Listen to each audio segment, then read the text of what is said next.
Hello and welcome to the week ahead with me, Fiona Sincotta, Senior Market Analyst here at City Index, as we look ahead to the week beginning 31st of March. So as always, I'm just going to ask you to take a moment to read through the risk warning. I'll put myself on mute whilst you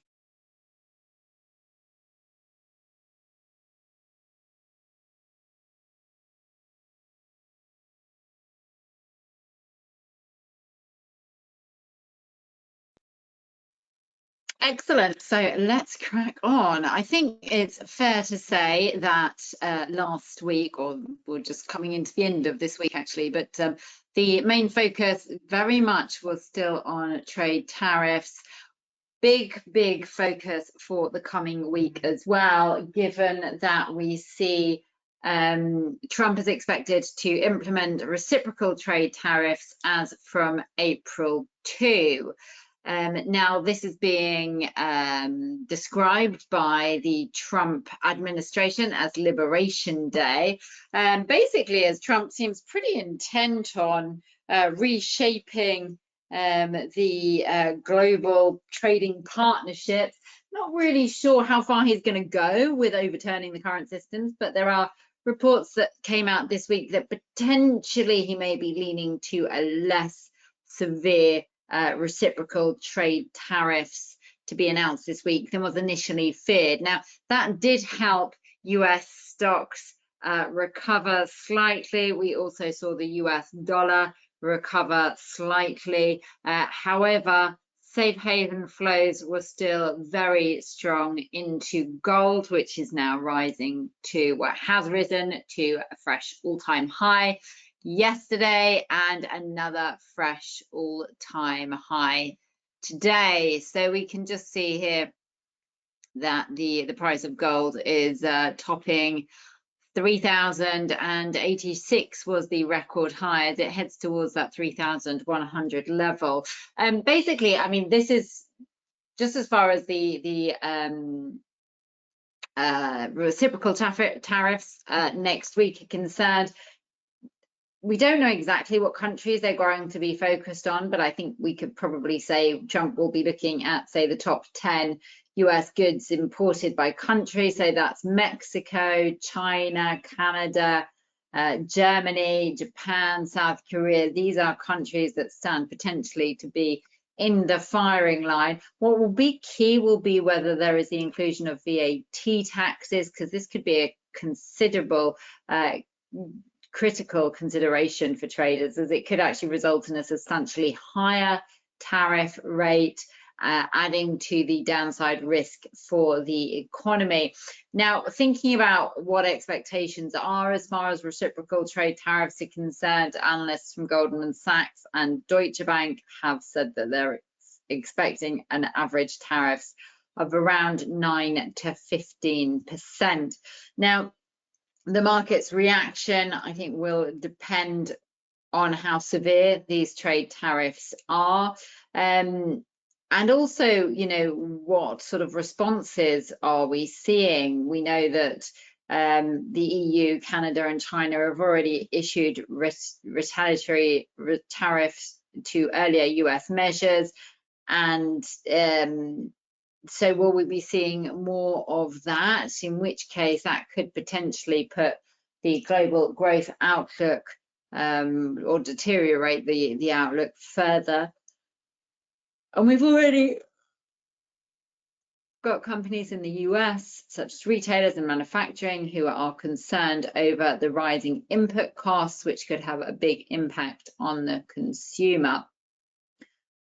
But the other thing to keep in mind is we know that the markets hate uncertainty, and that is what we've had plenty of leading into this tariffs, as the market remains unclear on what levels there'll be, whether there'll be retaliation, what the impact will be. We even heard Federal Reserve Chair Jerome Powell saying in the FOMC meeting that it's really difficult to pan out the impact that these trade tariffs could have on the US economy. So as I said, markets hate uncertainty. So there is a potential for a slight relief rally on Friday, as we would expect a good deal of that uncertainty, sorry, not on Friday, on the day, given that the market could be seeing a relief in some of that uncertainty as there is more clarification. However, that could be short-lived, obviously, if we do have sort of decent sized reciprocal trade tariffs, then obviously the market is going to fret over potential recessions in the US and economic slowdown globally, and also in the other countries that are affected. So with that in mind, I think safe havens such as gold could potentially also remain in focus if we do see sort of any further news regarding potentially more tariffs as well. I think it's just worth us having a look here. The one thing I would say just about gold before we go on is it is terribly overbought. So just be cautious buying in at these levels. There is a potential for at least a period of easing out before this rallies further. I mean, it's so interesting to see though, you know, how far this rally has come since 2,500 just at the end of last year. So yeah, so just watch the overbought. I mean, it would need a break below this level here, 2,955, to negate that near-term uptrend. Or even sort of a break below 2,885 to see any form of a lower low. But yeah, I would be cautious in chasing that higher right now. Looking at what's going on in the US dollar, look, we can see it fell to that 5-month low. It has picked up. We have seen a rebound. It is trading slightly higher this week as it did last week. However, we're not into reversal territory just yet. We're still below the 200 SMA. This is a falling trend line that we're below that dates back to July in 2023. So we're still below that. And so that, yeah, if the market gets spooked by the trade tariffs and recession fears break again for the US, then we'll be looking to retest this level down here, which is the 103.25. That was the 2025 low. On the upside, you need a break above this level here, which is the 105 level, which is the 200 SMA, and also that falling trend line in order to bring 105.75 back into focus. Then just having a quick look at what all this means, what we've seen so far as US stocks are concerned. And look, I mean, that reversal from the 200 SMA there, this is on the NASDAQ. So we saw that recovery, retracement in the after that sharp decline into correction territory, have seen a recovery up to the 200 SMA where it rebounded lower, taking out the 20,000 support level, and that's where we sit at the moment. So I mean, the downtrend is still intact here. We would need a break below sort of the 19,300 in order for it to be extended. On the upside, you need a break above the 20,000 and the 20,375, which is the 200 SMA, in order to create a higher high. And much of this depends on what we could see from Trump. I think even if there is a relief rally, though, I think that it may be short-lived, because whilst we've got Trump talking about sort of, you know, or igniting trade wars on several fronts, we've got the Fed keeping interest rates unchanged. We're going to need a pivot from either Trump or the Fed in order for sentiment to regain, or we could see Q2 earnings are coming out Q1 earnings are coming out in a couple of weeks. If we did see some upbeat news there, that could also help sentiment, but I do think that we might see more caution than encouragement from those. So that is everything what we'll be watching as far as trade tariffs are concerned. It's also worth, I mean, just talking about what's going on in Europe as well. As far as data is concerned, we do have the Eurozone inflation data, which is also worth keeping an eye out for. The Eurozone inflation, it eased to 2.3% in February, and that was down from 2.5% in January and marked the first cooling in 5 months. Core inflation also eased to 2.6% from 2.7%, although this was still higher than expectations, with price pressures evident in services, food and alcohol, basically highlighting the challenge that the ECB is facing just getting it to that last mile back to the 2% target. But following a 25 basis point cut in March, I think it's fair to say expectations are for a further 25 basis point cut in April, which would take the rate to 2.25%. However, I think after that, the outlook for rate cuts in the Eurozone is more uncertain. Policymakers are keeping a close eye on broader macro issues, particularly surrounding US tariffs. Obviously, we had the announcement of auto trade tariffs on Germany, being obviously a country that is hard hit by that, given the automakers that there are in Germany, Mercedes-Benz, BMW, Stellantis. So they are the so we'll have a look at the DAX shortly, but just whilst we're on the euro, so obviously we've got the inflation data. We've seen several ECB policymakers actually say that they're not concerned so much about the potential inflationary impact from trade tariffs, but more about the impact that they could have on growth in the region. So obviously the growth in the Eurozone has been pretty stagnant over the past couple of years, particularly in Germany. It's been very stagnant and contracted, in fact. So there are sort of concerns that that's where the impact may be seen. Obviously, that's not good news for the euro. Euro had benefited, or euro US dollar had benefited from that weakness in the US dollar that we've seen, but that retracement that we've seen in the US dollar has obviously pulled this pair lower, testing the 200 SMA this week down there at the 107.35 level. So, you know, if we see those tariffs applied next week, then I think there is a potential that the euro could struggle to push back up towards those 109.40 levels, particularly if there are concerns over the growth outlook in light of trade tariffs. That would be the levels we'll be watching on the downside. However, as I said, if we do get sort of strong tariffs and there are concerns about US recession fears, then that could see a recovery in the pair. But downside, I'll be watching a move below 107.30. The 200 SMA could spark a deeper move towards 106. On the upside, we're just testing 108 on the upside. Potentially we could see it move back up towards the 109 and 109.40 if the tariffs are not as severe as initially feared. Just having a look at the DAX here.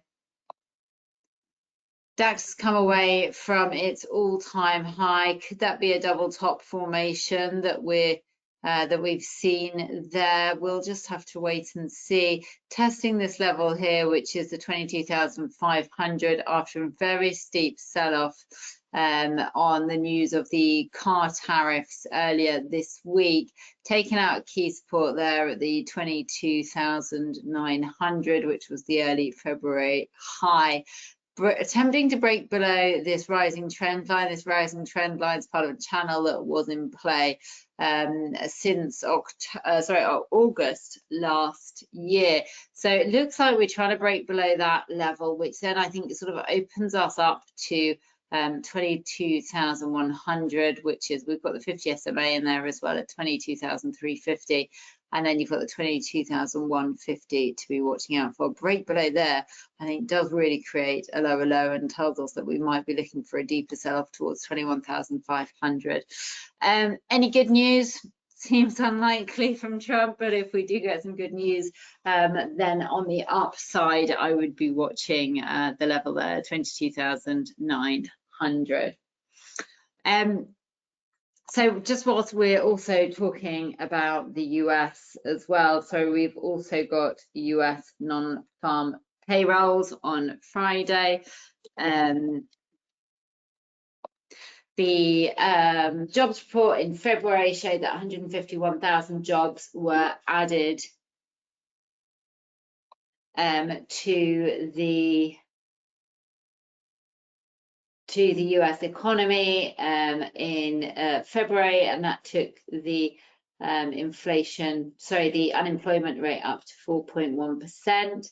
Now that data comes as we saw sort of widespread layoffs in the federal government to the tune of around 10,000 positions. Now there's several leading indicators to be watching out for next week, which will provide clues as well towards the non-farm payroll reports, such as ADP payrolls and jobless claims. But so far, the US labour market has been showing resilience. However, as I said, there are recession fears that are linked to those US trade tariffs, which means that the market could be more sensitive than usual to any weakness in the labour market. And so there are expectations for 128,000 jobs to be added in March, and unemployment is expected to rise to 4.2%. If we see signs of weakness, that could unnerve the market, and we could see a continued sell-off in the US stocks. This is the S&P 500, similar to the Nasdaq, ran into resistance at the 200 SMA, taking out support here at the 5,700 level, just testing it as we speak. Looks like it's become resistance. On the downside, next one to watch will be 55.20. That's the lows that we sort of saw this week, earlier in March. If we get strong data and the market isn't fazed by the trade tariffs, they come in less severe than expected, a rise above the 200 SMA at 57.75 creates a higher high, and it also means that buyers may gain momentum. But at the moment, I think there are more signals in this chart which are bearish. We've got the RSI below 50, we've got the 50 SMA crossing below the 100 SMA. So yeah, just I'd be watching for a move to the downside. Need to take out this level to create a lower low. As far as interest rates decisions go next week, we have the RBA.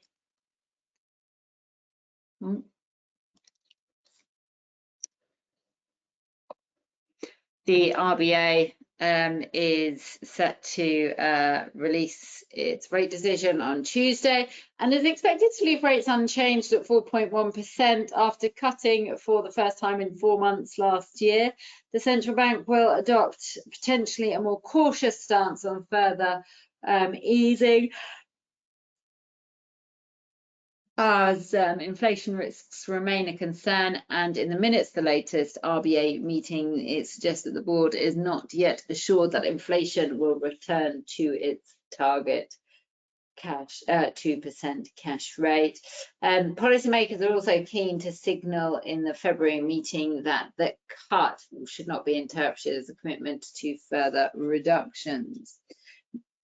Now, the RBA will want to keep rates unchanged to assess the impact of the February rate cut and also to gain more clarity on the effects of US trade tariffs.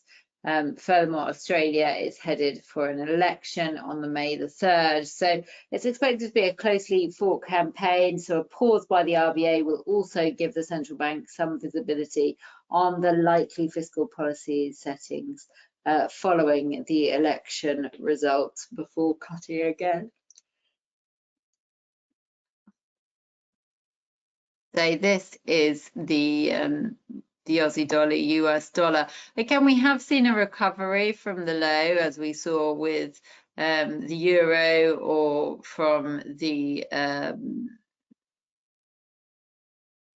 the GDP, which we haven't looked at yet, but actually the recovery is very muted. Remember, in the euro we saw a sharp drive higher, and this is, there's lots to be worried about as far as the RBA is concerned. So even though it's quite a hawkish central bank, there are those concerns over China. The Aussie is considered a proxy for China. We have seen the recovery it's just sort of trying to test the 50 SMA and the 100 SMA around this level here.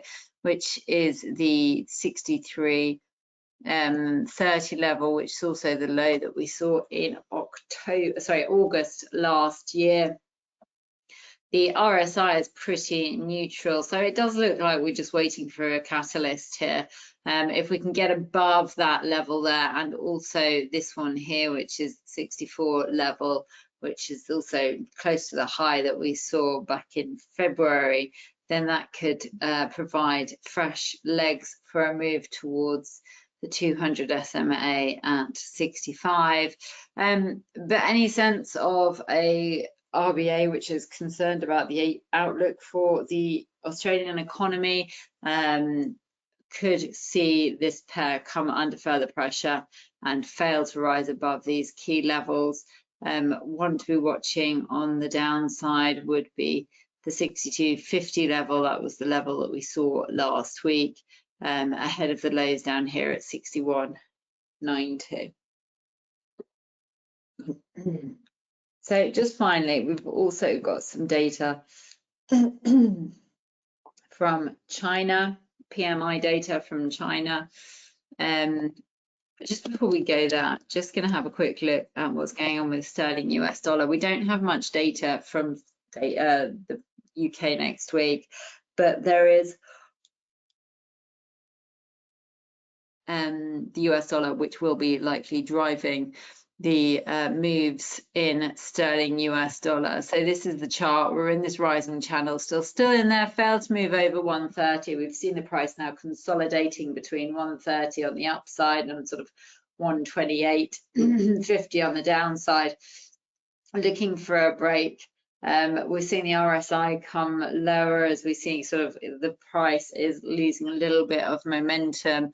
If we do see a resurgence in dollar strength and we get a break below 128 and 128.50, then we could see a deeper sell-off to 128, the 200 SMA, and even potentially lower below there we could see sellers gain momentum.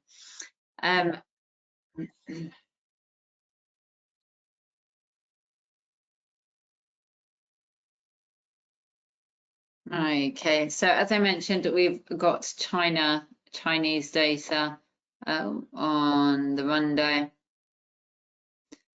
And basically we've got the official PMI reading, which has indicated that potentially there's some stability in February as Chinese factory activity returned to expansion at 50.2, whilst the services activity also edged higher to 50.4.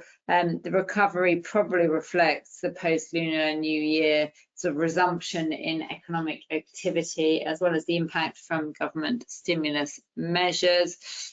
Even so, the economy in China, I think it's fair to say, remains fragile amid sort of ongoing deflationary pressures and challenges from the property sector. And that brings the PMI data, means we'll bring further insight into the health of the economy. Now, expectations are actually for further improvements in March, with the manufacturing PMI expected to rise to 50.5, and the Caixin PMI, which is more focused on the sort of private sector, is expected to strengthen to 51.2. Now, this is the chart. We've obviously seen this rally to multi-year highs, has since come down. Obviously, this is some news, as we said today, about the trade tariffs. Tariffs are going to be a pretty fundamentally clear focus for traders in the Hang Seng. Obviously, if we get concerns over size of tariffs, then that could see the share price drop quite quickly lower. 23,400 is the level that it's testing as we speak. If we get any optimism, upbeat data, especially early on Monday, and hopes that that Trump will be less severe, then potentially the price could recover from that 23,430 support and head back up towards the 24,800.